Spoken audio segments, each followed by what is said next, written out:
Boa noite, irmãos. Mais um culto de quinta-feira, culto de oração, também de estudo bíblico. Nós vamos iniciar com uma oração, colocando aí os pedidos, conforme a gente sempre tem feito, os pedidos que nos chegam e nós oramos, né? Vamos continuar orando pelos enfermos da nossa igreja, a irmã Gesilda, Dona Ione, Dona Delvira, Dona Nilza, também a irmã Francisca. São irmãs que estão acamadas, né, e precisa aí da força do alto, e nós precisamos orar para que Deus possa estar cuidando e sustentando elas. Pelos afastados, volto sempre a dizer em todos os cultos que esse é um período, é um momento que Deus permitiu acontecer para que os afastados da igreja, os afastados também do Senhor, possam ser incomodados, despertados a estarem voltando para a igreja, voltando também para Jesus Cristo. Pela saúde física e emocional dos irmãos da nossa igreja, né, o tempo vai passando e a gente não vê muita melhora, muito progresso. Então aí vem o cansaço, vem a impaciência, vem a inquietação.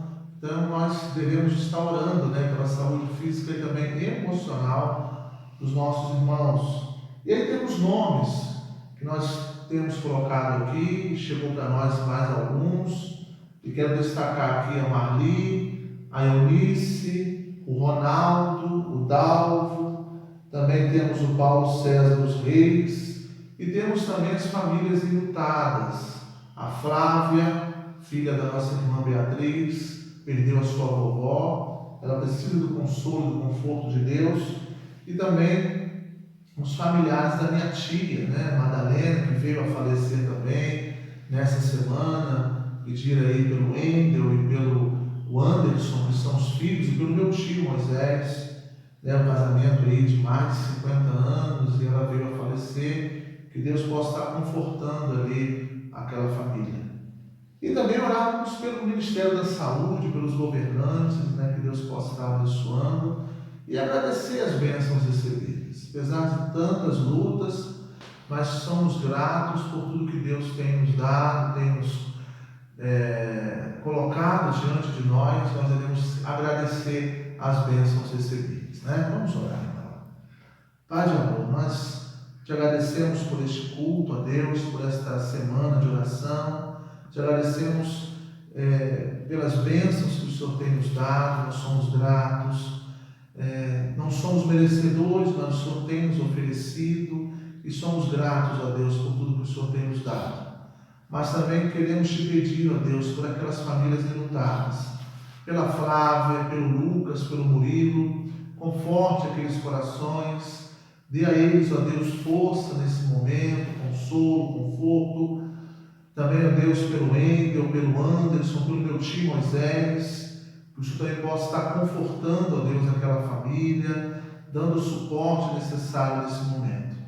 Também, ó Deus, nós pedimos pela vida da Marli, pela Eunice, pelo Dalvo, pelo Ronaldo, pelo Paulo César dos Reis, irmão do nosso irmão Sérgio, pessoas, ó Deus, que estão enfermas, pessoas que estão, ó Deus, necessitadas da tua orientação, no caso da Marli, que o Senhor ali cuide de Marli, oriente ela, e aqueles também, ó Deus, que estão passando por problemas na saúde, que o Senhor possa também estar cuidando e restabelecendo a saúde deles.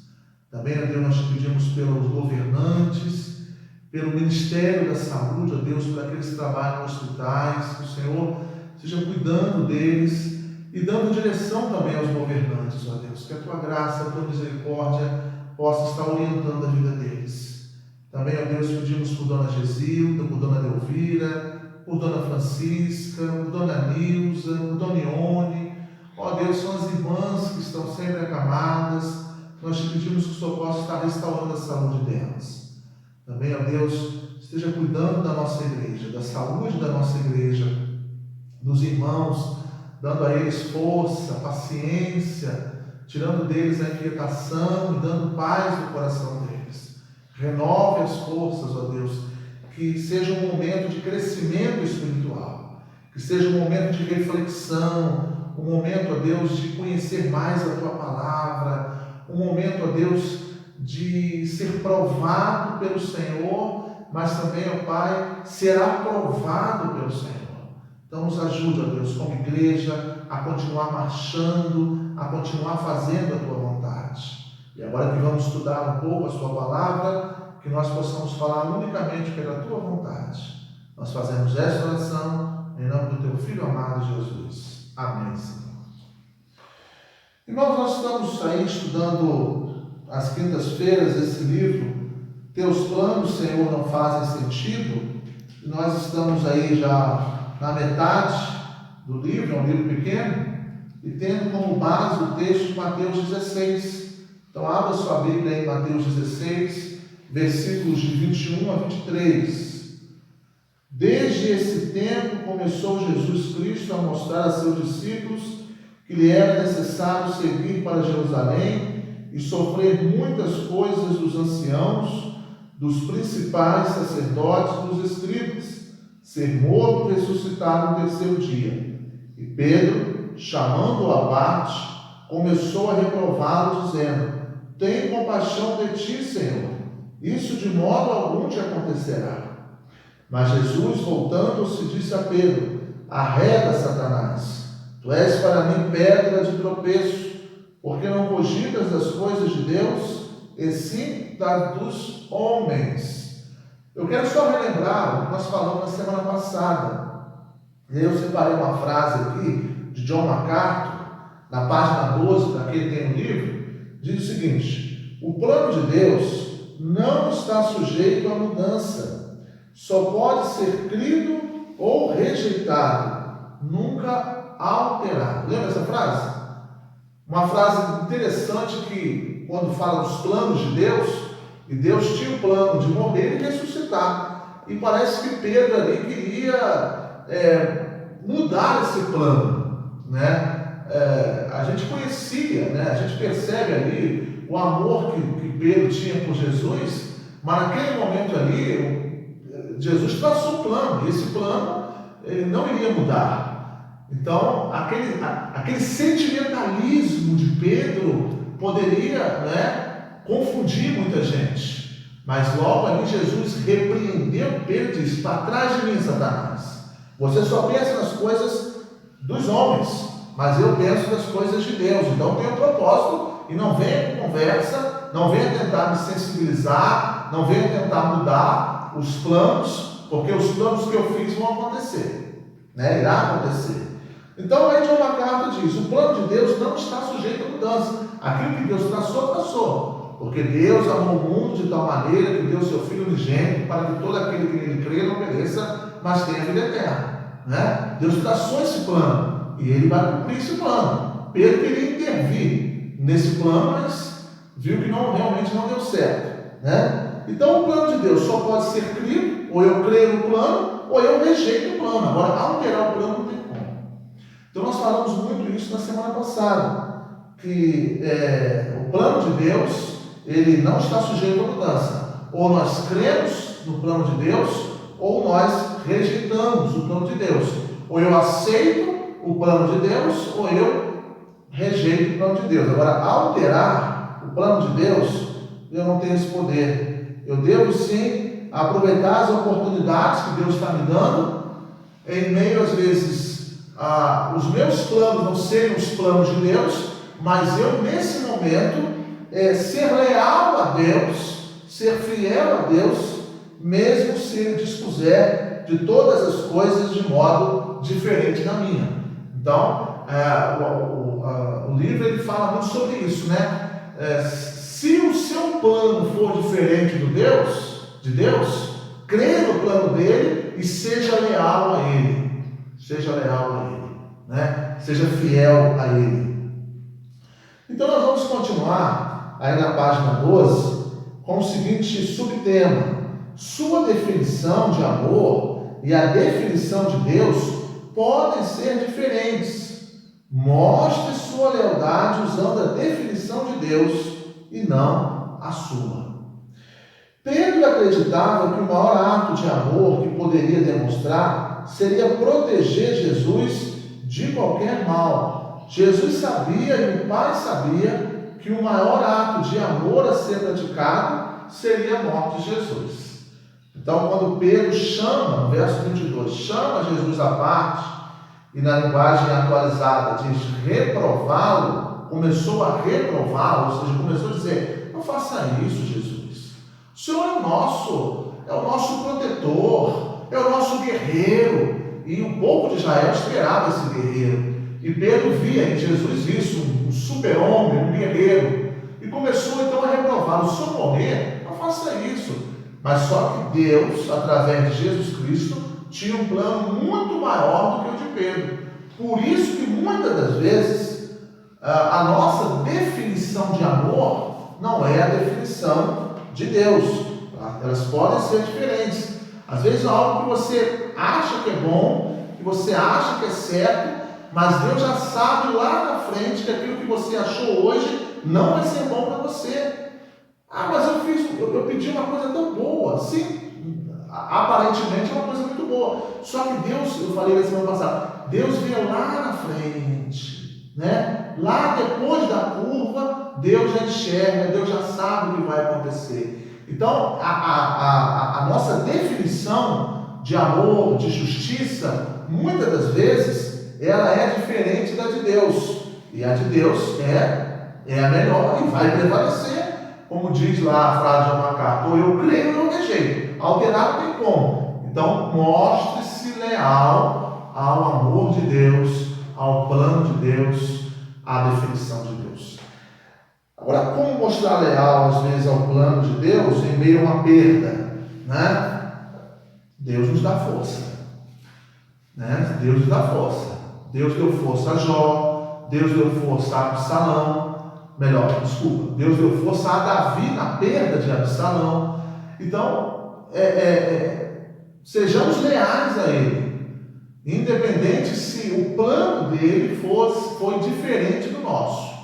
Mas esses homens foram leais a Deus. Eles mantiveram a sua fidelidade a Deus, né? Em meio a perdas familiares.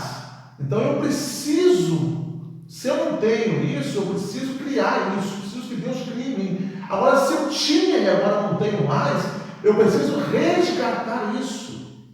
Eu preciso que Deus possa resgatar para mim essa fidelidade. Irmão, nós estamos vivendo dias difíceis. E às vezes achamos, por que Deus está permitindo isso acontecer? Tanta gente morrendo, tanto sofrimento, tanta miséria que pode acontecer, que já está acontecendo em alguns continentes. Acontecendo com o próprio país também, nosso. Deus tem os planos dele. Agora, o que ele quer de mim é que eu mostre lealdade, fidelidade a ele nesse momento. Né? Eu preciso fazer isso.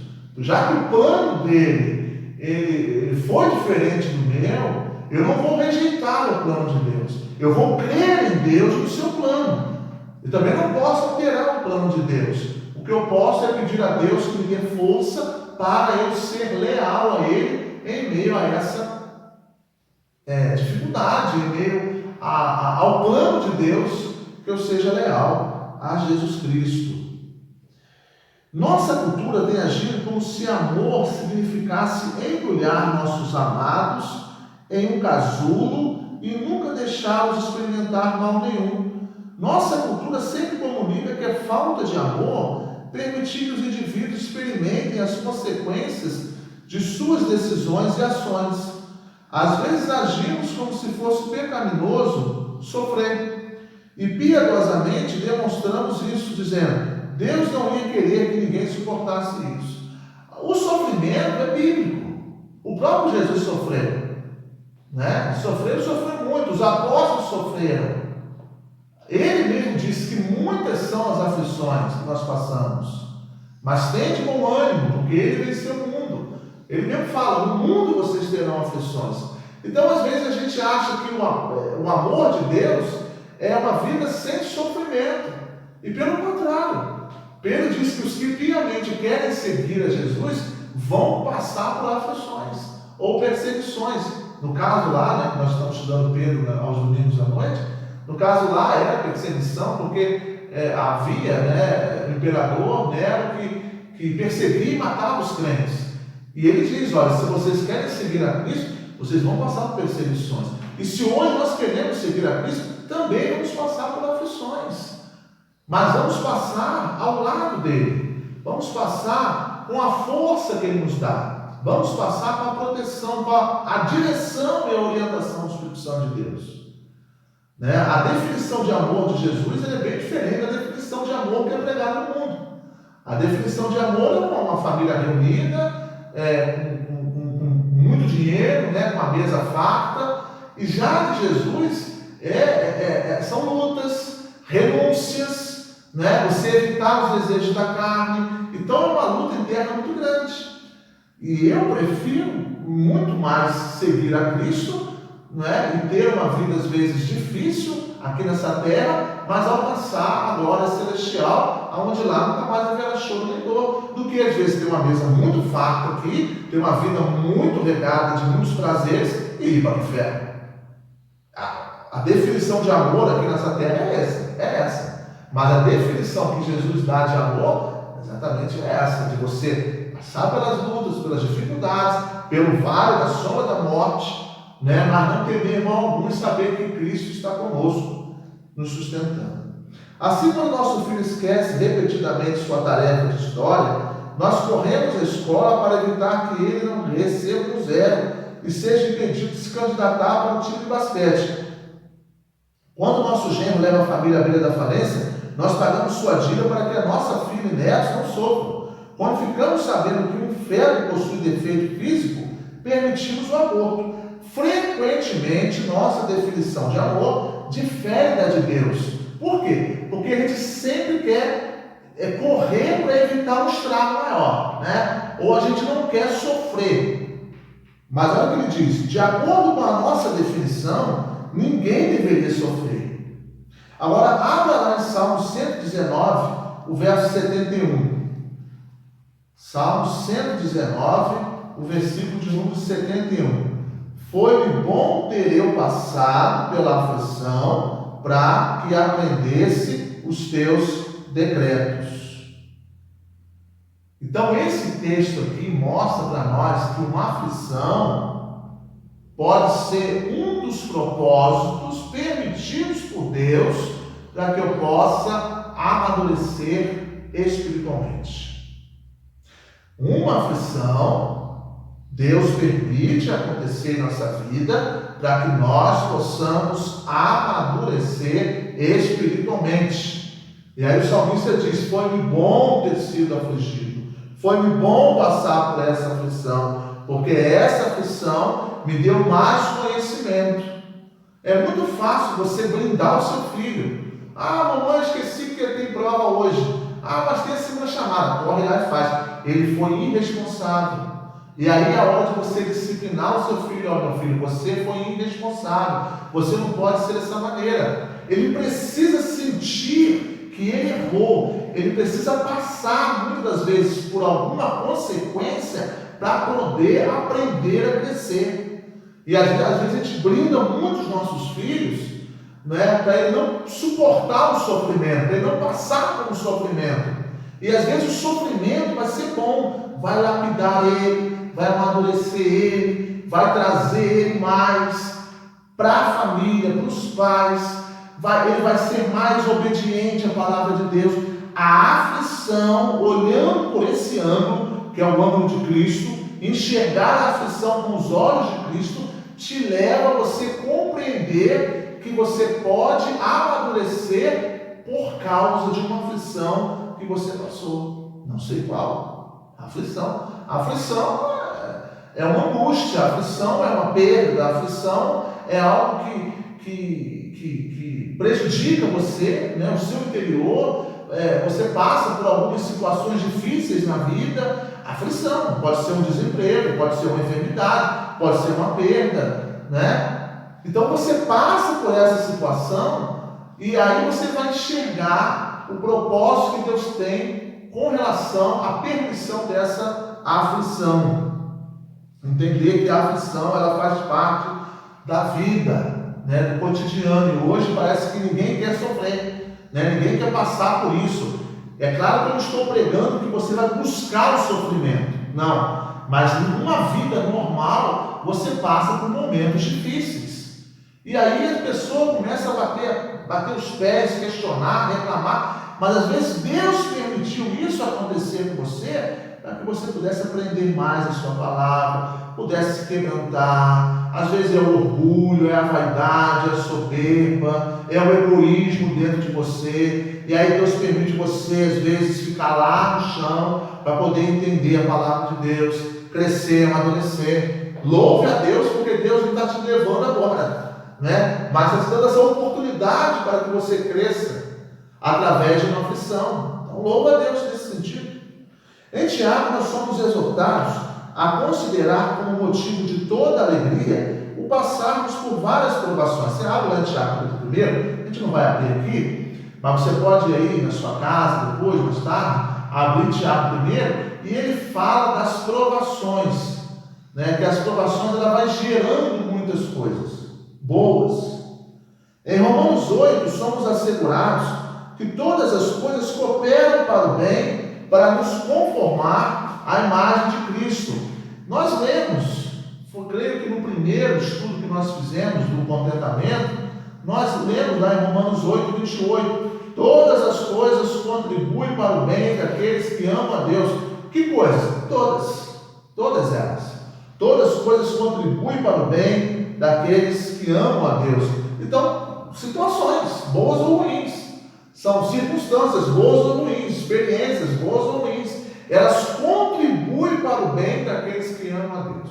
Então, se eu digo que amo a Deus, eu preciso estar preparado para as situações boas que Ele vai me oferecer e também para aquelas difíceis. Eu não falo ruins, mas aquelas difíceis que você vai passar, como forma que Ele vai ter de lapidar você, de arrumar você e às vezes até de transformar você, não é? Para que você seja um verdadeiro discípulo dele. Me fez então, lá em Tiago, né? Lembrar de Tiago, eu falei que não ia abrir, mas eu acabei abrindo. Tiago 1, o versículo 3 diz: sabendo que a aprovação da vossa fé, uma vez confirmada, produz perseverança. Olha o que uma aprovação pode causar. Causa perseverança. A perseverança deve ter ação completa, para que sejais perfeitos e íntegros, em nada deficientes. Ou seja, a aprovação produz fé, que produz perseverança, que produz integridade. Então, uma aprovação, e você passando essa aprovação ao lado de Cristo, ela produz confiança em Deus, que produz perseverança em Cristo, que produz integridade em você, maturidade, né? Então não questione Deus, não fique murmurando: ah, pastor, eu estou passando um perrengue danado, passando uma dificuldade terrível, é muita luta, é muito problema, não sei mais o que fazer. Olhe com o olhar de Cristo. Deus está mostrando para você alguma coisa, Ele quer revelar para você alguma coisa, Ele tem um propósito em meio a tudo isso que você está passando. É com essa pandemia mesmo. Eu enxergo com o olhar de Cristo, né? Esse momento Ele está provando a nossa fé. Esse momento Jesus está vendo quem é dele e quem não é. E existem muitas pessoas que achavam que era dele e ainda não são. Então Ele está permitindo que aqueles que ainda achavam que eram dele e ainda não são, para que possam ser, né? Então eu preciso, como tem sido o meu comportamento em meio a tudo isso? Eu tenho demonstrado firmeza espiritual, eu tenho demonstrado integridade, eu tenho mostrado obediência à palavra de Deus. Como tem sido o meu comportamento em meio a essas circunstâncias que nós estamos enfrentando? É uma maneira de você refletir. Portanto, pode ser melhor para nosso filho perder seu lugar no time de basquete para aprender responsabilidade. Falando lá do exemplo, né, do filho, quando ele perde ou tinha uma nota baixa, e a gente fica pensando qual é a carta que vamos tirar na manga para poder resolver a situação dele, mas muitas vezes é melhor ele perder alguma coisa para criar responsabilidade. É melhor tomar conselho sábio antes de pagar as dívidas do nosso genro, pois como homem de grande ira, como tem pais que têm seus filhos casados e os filhos ainda ficam sendo, como eu posso dizer, eles ficam sendo, não sendo submissos, né, aos seus pais, mas são filhos que ficam dependentes dos seus pais. Papai, acabou isso. Papai, olha, eu estou com uma dívida aí, só acerta para mim. O filho, ele precisa ter responsabilidade. Ele precisa ter responsabilidade. E aí vem a questão. A definição do amor de Deus nem sempre é da nossa. A nossa é aquela questão, não, meu filho, tem aqui, toma aqui, papai vai pagar para você. Mas a próxima vez não fala isso não. Aí vem a próxima, vem a outra, e você só bancando, né? Mas aí o amor de Deus mostra, olha, você tem que ter responsabilidade. Você precisa assumir seus compromissos. Então, a definição de amor nem sempre é a definição de amor de Deus, nem sempre é a nossa definição. E eu preciso ser leal à definição do amor de Deus. Abra sua Bíblia em Provérbios 19. Provérbios 19. Diz o seguinte: um homem de grande ira tem de sofrer o dano, porque se tu o livrares, virás ainda a fazê-lo de novo. Já pensou se, por exemplo, Jesus, a hora que Pedro começou então a repreender Jesus ficasse assim, mas eu estou pensando dessa maneira, Pedro. Mas não pensa assim não. Nós estaríamos perdidos. Não teríamos Salvador, né? Não teria ninguém para morrer na cruz. Então ali, na hora ali, Jesus foi e repreendeu severamente o apóstolo Pedro. Arreda de mim, Satanás. Você pensa nas coisas aqui da terra, mas eu penso nas coisas de Deus. E eu tenho um plano, eu vou cumprir esse plano. E aí esse texto lá de Salomão diz: homem de grande ira tem de sofrer um dano. Quando fala de grande ira aqui, homem irresponsável, homem que não é comprometido, homem que não tem compromisso com nada, ele terá de sofrer o dano. Porque se tu vai ficar sempre livrando esse homem ou essa mulher, virás ainda fazendo de novo. Ou seja, é aquela mãe, aquele pai que sempre livra o seu filho, e nunca ensina para o seu filho o que deve realmente fazer. Tem hora que chega. Deixa seu filho lá bater ali e bater a cabeça naquele lugar ali, tentar resolver a situação, porque você sempre vai livrando a cara dele, livrando, e ele não vai aprender. Então chega uma hora que você tem que frear um pouquinho e permitir que ele se machuque um pouquinho, para que ele possa entender e compreender que a vida não deve ser levada dessa maneira. E foi isso que Jesus fez com Pedro. Repreendeu Pedro na mesma hora. Ali Pedro se calou e Jesus morreu na cruz, ressuscitou, e nós temos a oportunidade de morar com ele, porque ele nos deu a salvação, a vida eterna, né? Então há momentos que você precisa repreender, né? Repreender um familiar seu, até um irmão da igreja, que você tem uma boa ligação, repreender eles, dizer, olha, não é por aí não ir deixando isso acontecer, porque ele, quando vê, ele não vai nunca aprender e vai continuar se machucando e machucando também você, cara.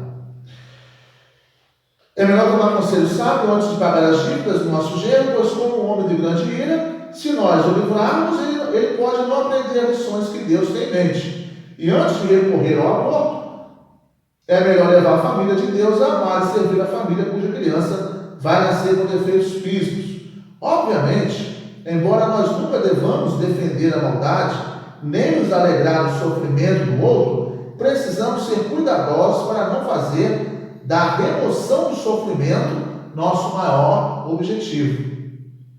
Então ele termina aqui esse primeiro ponto falando para nós sermos cuidadosos para não fazer da remoção, ou seja, tirar o sofrimento, remover o sofrimento como o nosso maior objetivo. Como tem, né, muitas instituições religiosas aí, igrejas, que tem os logos, para de sofrer. Olha, eu tenho falado isso com os irmãos, né, nos cultos. A vida cristã, como ele mesmo fala, é de muitas aflições. Mas só que as pessoas, elas não querem sofrer, né? Elas querem viver uma vida maravilhosa, uma vida sem espinhos, sem barreiras, sem obstáculos. Só que nós precisamos aprender que os obstáculos, que as lutas, que as aflições, também é uma escola de aprendizagem para nós. A aflição, muitas das vezes, e até o sofrimento, nós crescemos espiritualmente, e levamos a família também a crescer. Feliz é esse homem ou mulher que passa por um sofrimento e vê como uma forma de degrau para ele subir espiritualmente, para ele crescer nos caminhos do Senhor. Feliz é esse homem e essa mulher. Segundo, quando o plano de Deus é diferente do seu, é melhor procurar humildemente a sabedoria, ouvir e aceitar a repreensão. E aí essa parte aqui é baseada lá em Mateus 16, 23. E aí a gente vai ler novamente Mateus 16, 23, que diz o seguinte: Mas Jesus, voltando-se, disse a Pedro: Arreda, Satanás, tu és para mim pedra de tropeço, porque não cogitas das coisas de Deus, e sim dos homens. Jesus repreendeu Pedro, dizendo: Arreda, Satanás, tu és para mim pedra de tropeço, porque não cogitas das coisas de Deus, e sim dos homens. Essa é uma das mais firmes repreensões a um discípulo encontradas na palavra de Deus. Verdade, nenhum discípulo foi tão fortemente repreendido como Pedro. Jesus de fato chamou Pedro de Satanás, porque o que ele estava propondo era totalmente contra Deus. E ali foi uma forma de cortar o mal pela raiz, né? E Pedro sabiamente o ouviu. Você vê que depois, o versículo 24, que não está no nosso contexto aqui para ler, né? Jesus começa então a ensinar: se alguém quiser vir após mim, né, que se assemelhe, toma a sua cruz. Começou a ensinar realmente o que é ser um verdadeiro discípulo. Mas em nenhum momento Pedro começou a questionar e bater boca com ele. Ele ouviu e aceitou a repreensão. Aí abre um parênteses aí, rapidamente. Ouça a repreensão de Deus e aceite a repreensão de Deus, humildemente. Mas como Deus vai me repreender? A Bíblia, a palavra de Deus, e tem hora que a gente apanha, né? Tem hora que a gente começa a ler a Bíblia e começa a apanhar. É cada vezes chicotada que a gente leva, né? Mas ouça a palavra e aceite a repreensão e procure se consertar. Uma das maneiras que Deus quer mostrar é você ser humilde e procurar humildemente ouvir e aceitar a repreensão de Deus. Quando o plano de Deus for diferente do seu, aceite humildemente, aceite a repreensão que vem de Deus, porque vai ser bom para você. Pode às vezes machucar nesse primeiro momento. Você pode estar sofrendo ainda mais nesse momento, mas vai ser muito bom para você quando você ouve uma repreensão de Deus através do seu pastor, através de um conselheiro ou através de lendo realmente a Bíblia. E ali você é confrontado, né? Não bate, é confrontado. Ouça, aceite humildemente, porque isso vai ser muito bom para você. Jesus continuou dizendo: És para mim pedra de tropeço. Na essência, o que Pedro disse foi: você pode ter a coroa sem morrer. Então Jesus deu a Pedro o diagnóstico do problema: não cogitas das coisas de Deus, e sim dos homens. Então, o apóstolo Pedro disse: olha, o senhor pode ter a coroa sem morrer, o senhor é um grande rei. Mas só que o plano de Deus era diferente. Pedro estava pensando humanamente, e Jesus estava num degrau muito acima de Pedro, pensando de maneira celestial, sobrenatural. Então, o plano de Deus às vezes é diferente do seu, mas procure humildemente aceitar o plano de Deus, e quando for confrontado, ouça a voz de Deus, né? E aceite a repreensão, porque ela vai ser melhor para você e para o seu crescimento espiritual. Amém? Vamos orar? Pai de amor, muito obrigado pela tua palavra. Esperamos que ela não volte vazia. Ó Deus, como a tua palavra é maravilhosa, ela é eficaz. Como a tua palavra às vezes confronta, ó Deus, com os nossos sentimentos e nos leva, ó Pai, a uma reflexão e a também uma mudança de vida. Nos ajude a compreender os seus planos. Os seus planos, eles são bons. Os seus planos são perfeitos. E muitos dos nossos planos serão diferentes do teu. E o teu vai prevalecer. Que possamos crer nos seus planos, ser obediente aos teus planos e buscar, ó Deus, andar em sintonia, em novidade contigo. Perdoa os nossos pecados, abençoe a nossa igreja. Nós fazemos esta oração em nome do teu Filho amado Jesus. Amém, Senhor. Deus te abençoe. Um grande abraço para você.